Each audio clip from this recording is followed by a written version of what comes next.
This is Fun with Electronics, Project 2, Part 2B. And for this part, we're connecting the three-stage Astable oscillator or Astable multivibrator to an RGB LED. So for each stage, we're connecting the collector side of the transistor to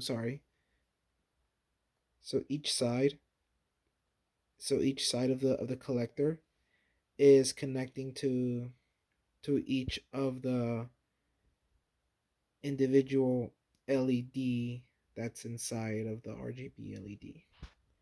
So for the red stage, its collector side is connected to the green LED in the RGB LED.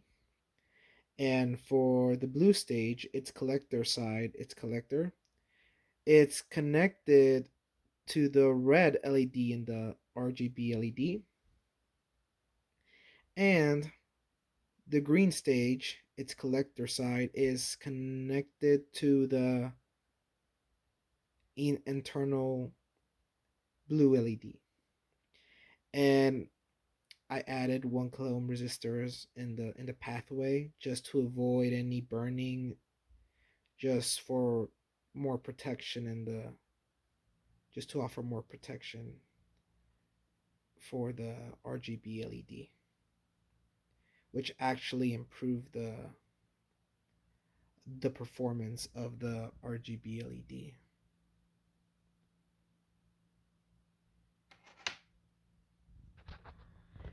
And the way that that it improved was that before it wasn't blinking, it was more like all I mean all of them, all of the colors, they were blinking at the same time. But now with the 1 kilo ohm resistors added, the colors are oscillating, but at different color patterns, instead of all colors just turning on and off.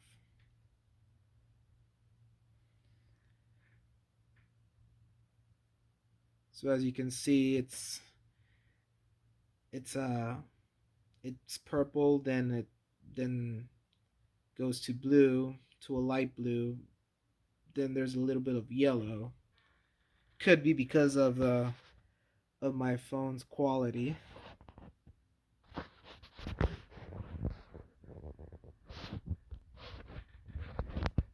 All right.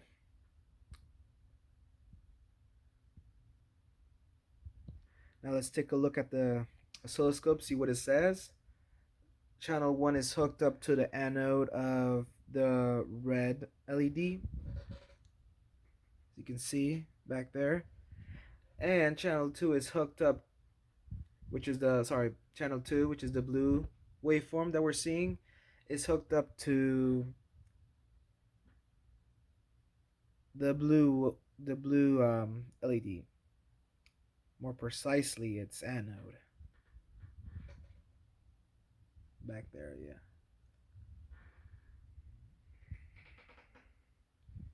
Yep. You can see its performance is pretty much the same.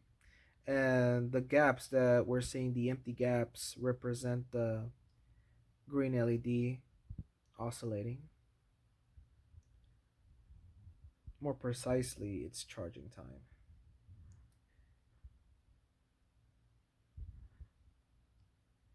Yeah, pretty cool.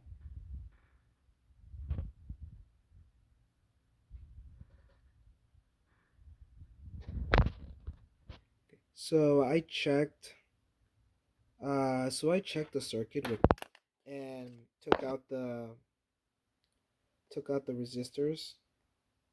I took these current limiting resistors to see what happened, just out of curiosity.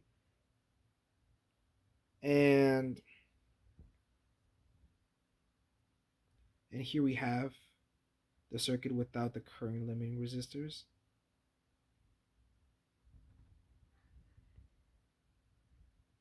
So we're seeing a pattern.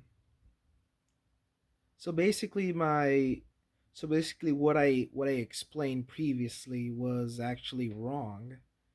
It was due to a bad connection. But as you can see, the brightness increased when the current limiting resistors were taken off, were removed. Sorry, this the same color pattern as the previous as previously when the current limited resistors were implemented. So it's basically there's a difference in brightness. So without the resistors, the brightness goes up, but there's this balance in between protection and brightness. So there's this drawback in between protection for your LED and the brightness you want it to produce.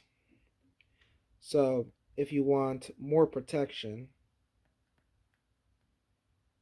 then then most likely the brightness of your LED will decrease, will go down, and vice versa.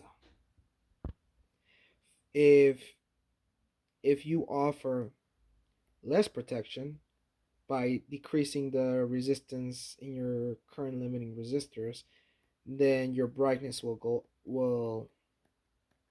up and your circuit will look much prettier. So there's this drawback, there's this like choice making that you have to do if you want to provide more protection or more brightness. There's this compensation right there. And that's what we're seeing. Cool.